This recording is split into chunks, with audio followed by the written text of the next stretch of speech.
Hello, Assalamu alaikum and good evening. Welcome to another episode of the Classics Show. I am your host, Shabnam, Riaz. Okay, today we have a very special program lined up for you, and this is all in relevance with, last month celebration of World Poetry Day that took place in March. And, on that day we saw various organizations getting together and people highlighting the importance of poetry and what it actually means and what is its relevance in today's life. So, to discuss this subject, we're very happy to have with us in the studios today one of the faces of PTV, award-winning anchor, broadcaster, and recently turned author, Mazhar Nisar. Mazhar, thank you very much for joining us. Thank you, Shabnam. It's an honor to be here, and it's wonderful being on the Classics Show. I have been following this program keenly for quite some time, and it's great to be part of it today. Wonderful. The pleasure is likewise. It's fantastic to have you on the show. And before we go on any further, I'll tell you that this is the book that Mazhar has, recently published. It's called The Mahogany Junction, and it is a collection of poems, and we're going to hear about that, the book itself, how it came into being, and what inspires you as a poet. But let's start from the beginning. As I said in the introduction, World Poetry Day was observed last month. Are people understanding in today's day and age the relevance and the importance of poetry as it is? Yes, thank you, Shabnam, and I think this is a very important question, a question that needs to be addressed, and it is an issue that needs to be deliberated and discussed at length. In today's world, when we see there is a cobweb of narratives, of manufactured truth, of half-truths, untruths, and then of course there are established notions, there are ideas and concepts that we have embraced for long without questioning them. And I think poetry helps put things in perspective. It helps us introduce some original thinking. It helps us to challenge what we've embraced for long. And I think in those terms, poetry is very relevant. It is relevant to our times, in a society where you see there is now shrinking space for divergent views, and there is shrinking space for radical views also.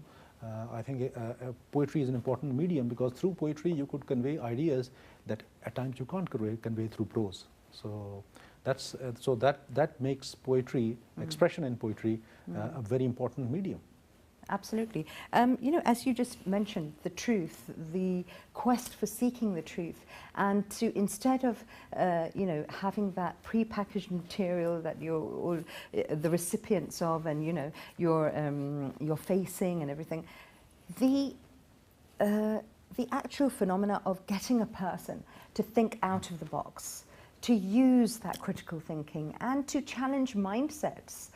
Those are the things that you very rightly absolutely. You observed. see, Shabnam, it's very unfortunate, because you see, when you look at a number of these media outlets that kind of push a certain agenda, push a certain narrative, and also you see we don't when we are teaching children, we don't teach them to think.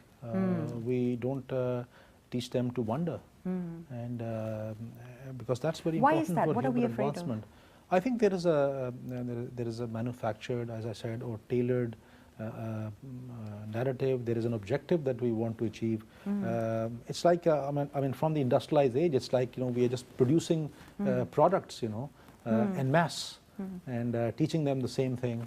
And so because we're comfortable with it as well. We are comfortable with it, and it suits our end objective. Right. So, but then it turns them into products and not thinking, wondering individuals. So if we take that, a step further from another angle, what are we scared of our children asking us then? Well, we are scared of the difficult questions to which we don't have the answers. Right. And that's why we don't want them to ask those questions. Right. And that's why we don't want them to think. Right. Yeah. So if they think, if they wonder, they might end up questioning established ideas that we are comfortable with for long, and that we have imbibed and inherited from our forefathers. So we don't want them to ask those questions because at times as a society we're not prepared to ask those questions even if we actually already know the answer. Right. So, okay, so there's a bit of courage there as well, Yes, the courage to yes. be able to, one, look for the truth, seek it, and then to be able to accept or embrace it. Absolutely. Poetry is very powerful. Before you published your book, what was the most powerful thing for you about poetry? What attracted you towards it? Yeah, I think, as I said, you see, poetry is a medium in which we could actually at times say things that we can't even imagine saying in prose. So poetry was an expression that allowed me to say what I was saying in my muted silence.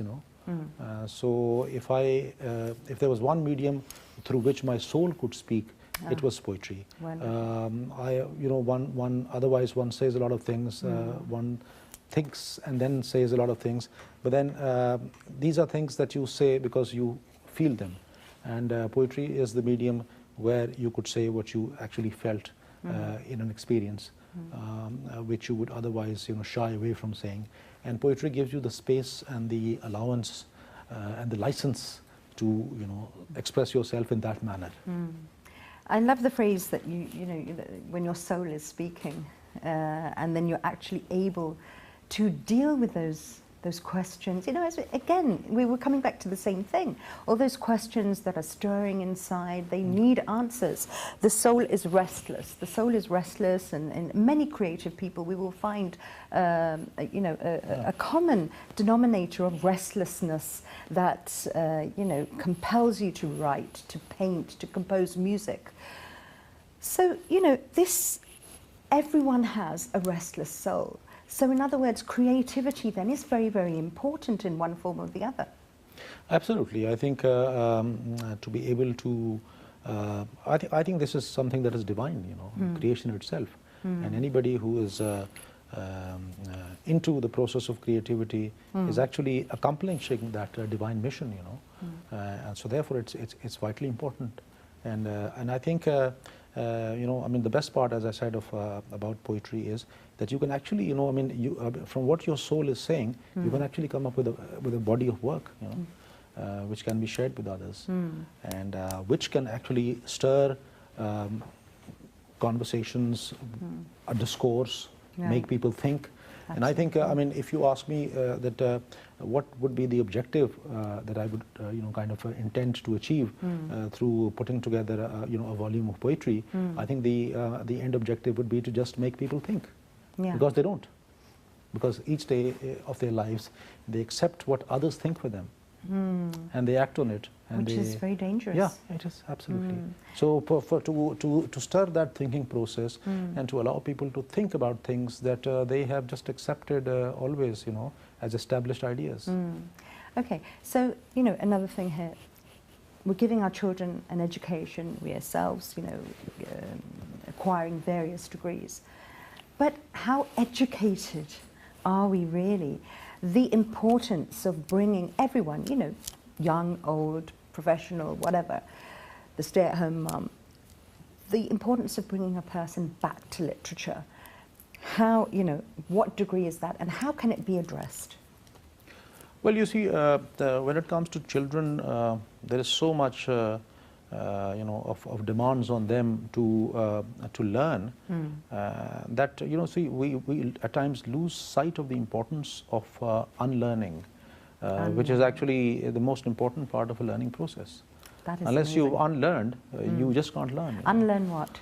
Unlearn what has been established, what has been, what does science do? Science establishes, science challenges the established ideas, science reinvestigates, so that unlearning process is very important, that you let go of information that might be based on facts in the past, but then now you are presented with new facts.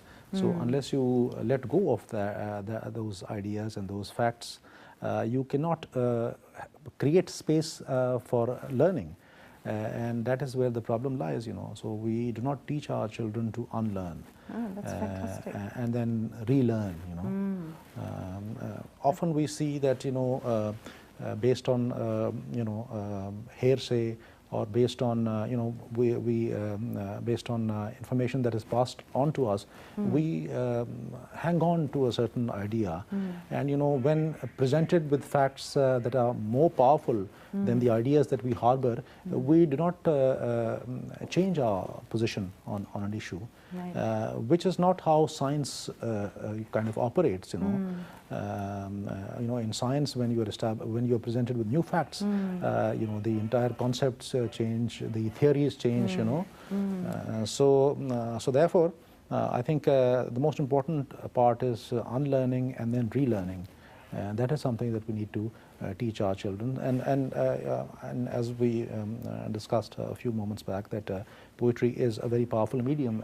It can really stir that thinking process, and then take you on this great journey. You can revel in this great journey of unlearning and relearning. Okay, fantastic. It's sort of a decluttering of the soul as well, isn't it? You're decluttering inside, making space for other things as well. Okay, now tell us about your book, and you've also been reading at schools and colleges. What is the feedback that you've been getting over there? No, I think it's been excellent. I have been to different schools and colleges in Islamabad, both public sector and private sector institutions, and I think the response has been phenomenal.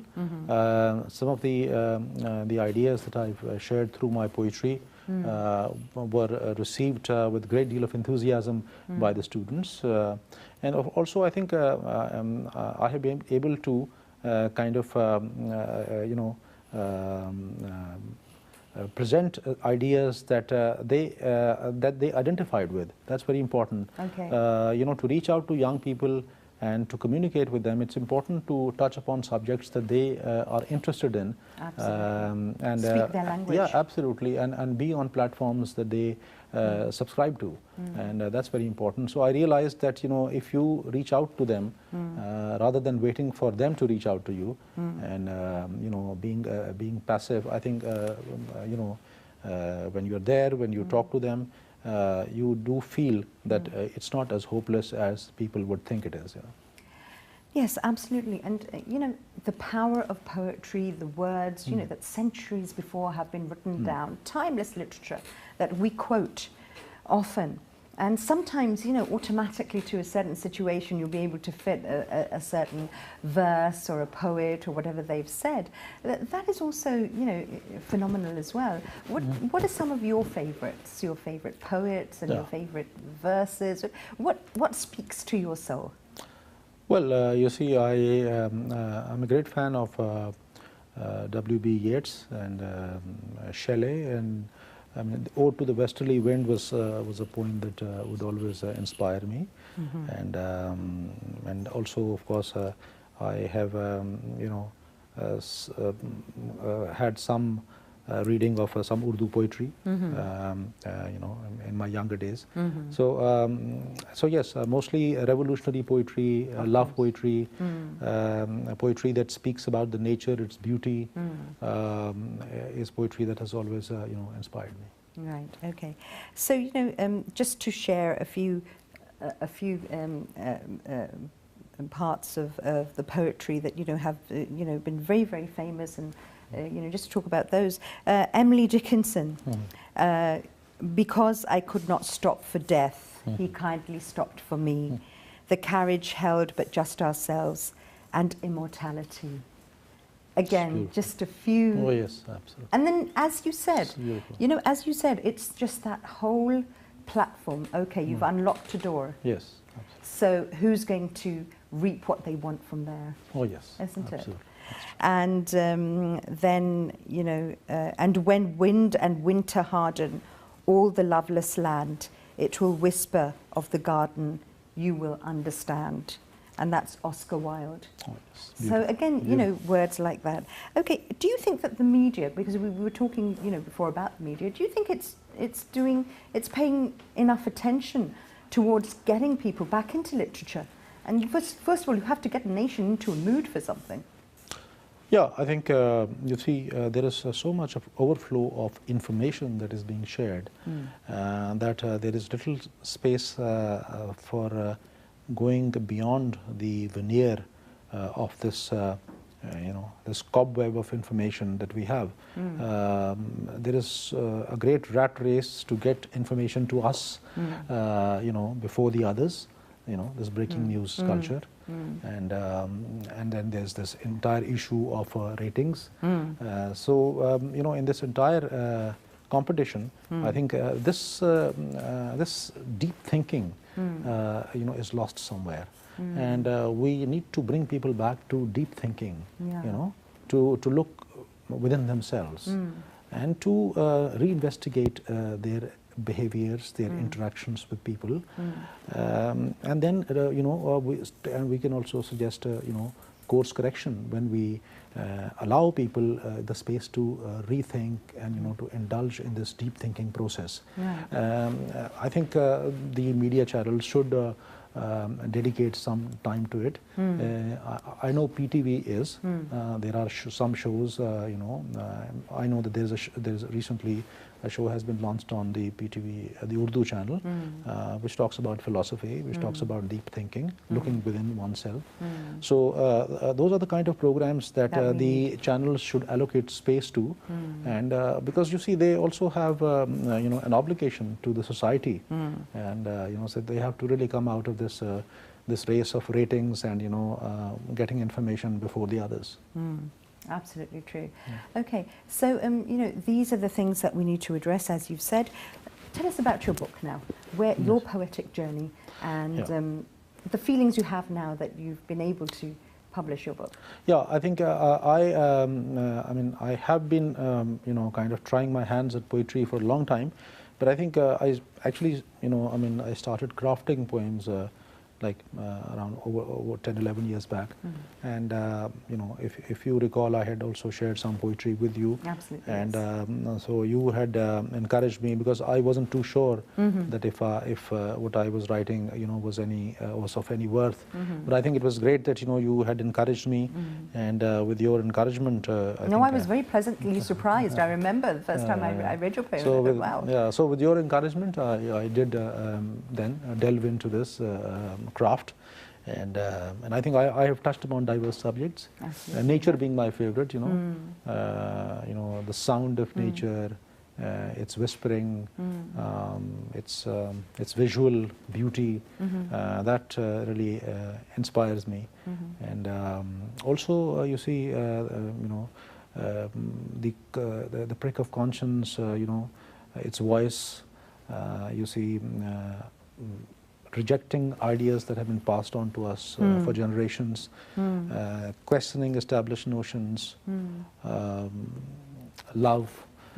These are some of the major themes in my poetical work. Right, a conscious, raising a conscience in people. I mean, that seems to be something that we really are facing a challenge with nowadays. Yeah, absolutely. Yeah, that's true. And that's why I think poetry is a very important kind of a mode of communication now, because I think there's so much that you could actually encapsulate in a poem and then say. Please do share. We'll listen to your poetry. Do share one of your favorites with us right now. Yeah, absolutely. And do give us a bit of a background. Yes. So that the viewers as well can, those who are not familiar with your poetry yet can understand. Yeah, this is the poem is titled "Who Am I?" and it asks the ultimate question, that who are we in this entire scheme of existence, and what do we mean to ourselves? What do we mean to other people? Yeah. And how are we perceived by the society? Are we perceived as humans, or are we perceived as products? Yeah, that's the question. Fascinating question. Yeah. Fascinating. So, who am I? Who am I? Am I the fire that burns at a Sufi's abode, where devotees come in reverence, to seek warmth for frost-bitten souls and rekindle the flame within. They come in throngs from all directions and in all hues, to stop a while, but never to stay. Who am I? Am I the willow tree that gives shade to the jaded, but does not bear fruit? So when the sun mellows into a more merciful countenance, it is time to bid adieu. Who am I? Wonderful, beautiful. Now, a common theme that I've seen within your poetries is the sort of the Sufi and the soulful, again, the soul, the speaking of the soul. Tell us a bit about that. Yeah, I think, you see, as I said, you see, if you indulge in deep thinking, if you ask the right questions, I think you don't really have to be a Sufi, and you don't have to be a mystic. I think this is how it should be in the first place. You see, I think we've lost track of that, as we went along. So it is always useful to stop a while and then to question, to think, to contemplate. And I think when we contemplate, we get some of the questions and of course then arrive at some of the answers. But I think to me the questions are more important than the answers. Because you see, nothing is ultimate, nothing is final. Right. It is asking the right questions. And if you delve into your soul, look into it deeply, and if you're able to ask the right questions, I think that gives you enlightenment, understanding. When you look within, it is only then that you're able and empowered to look without. That's very important. So, what's the the nicest thing? Something that's really inspired you after somebody has read your poems, and something that they've shared with you. Well, you see, I mean, a lot of people have. I also run a page on which I share some of my work. So yes, a lot of people have told me that I have.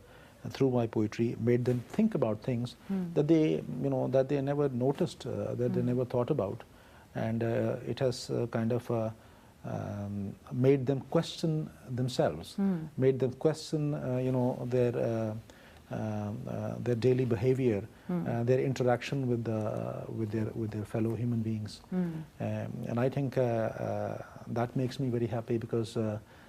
More than the fact that I would want people to read my work, I would really want them to question themselves, to think, and rethink and unlearn, as I said. Which is very important. Yes, so that's what I wanted. That makes me more happy. Right, to peel away the layers. Yes. And to, as you mentioned before as well, to go beyond the superficialness. Yes.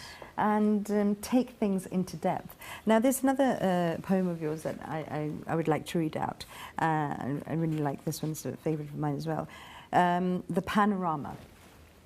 So, in the deafening noise of applause, we wear shackles and call them accolades, and hand the leash to the daily grind, till the medals have transformed into a noose.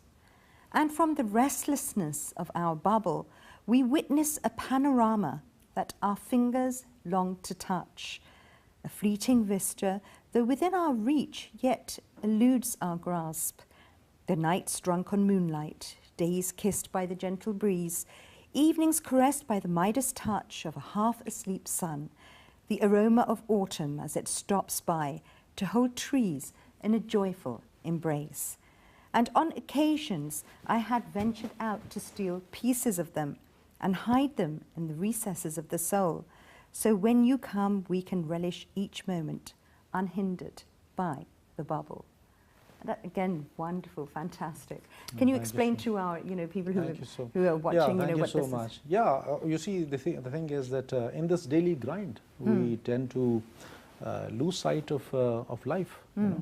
And you see, we struggle we toil to attain a status, to to pursue the material. But then in that entire process, we really are eventually on a leash. And then it is that leash that then decides our fate. So there is a yearning of the soul to break free of that incarceration, and then express itself, and steal those moments, those precious moments when you can be off the leash for a while. This poem is about the yearning of the soul to break free of the incarceration of the daily grind, which actually eventually ends up in us being on a leash of the life that we have built ourselves, which does not allow our soul to be joyful and happy. Okay, so again, that's sort of irony for you, isn't it? Because what you actually are trying for is actually imprisoning you. Absolutely, absolutely, and that is exactly the question that is being asked, and that is exactly the conflict that is going on. It is a conflict between what we've built for our joy and what the soul perceives as joy, which is entirely different. Right. Okay. So yeah. So we're near to the end of the program. Unfortunately, we've got so much to talk about.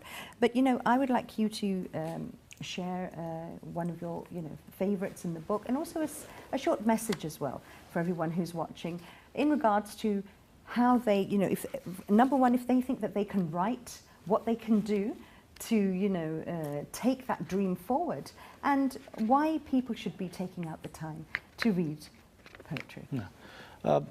This poem deals with, as I said, the conflict between the material world and the desire of the soul to break free from that incarceration. It's titled "Nothing Lasts Forever." Led astray for long by the quest to be, I have stumbled upon life's holy grail. One after the other, I consign the silken ropes to the fire.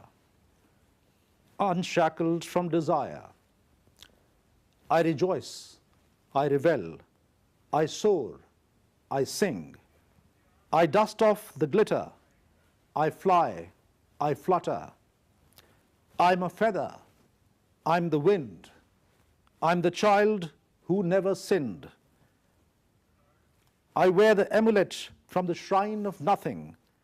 I drink from its holy spring. For nothing will remain, for only nothing is forever. So this is the poem, Nothing Lasts Forever.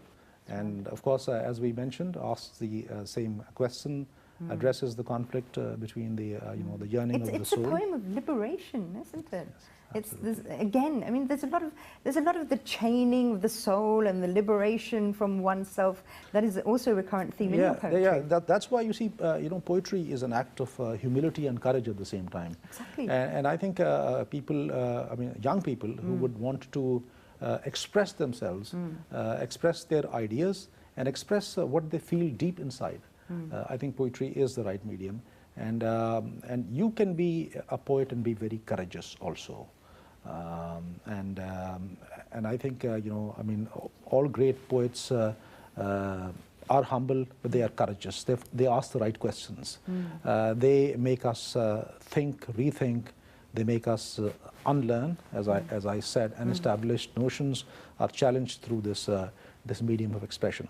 So I think young people should really try their hands at this craft, and try and write whatever they can. I think one shouldn't be scared of criticism, and one should be courageous enough to express oneself. And I think you see, when I talk about my own journey, there were times that I was completely unsure about the quality of what I write. Right. But I think then, of course, you get a lot of guidance from people in this field, senior poets and writers and intellectuals. And I think it is really worth giving a try.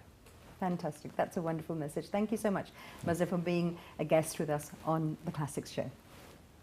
Okay, and with that we come to the end of the program. A fantastic conversation there. You know, if you feel that you have it in you to write poetry, or not just poetry, prose, the main thing is, as Mazhar said, courage.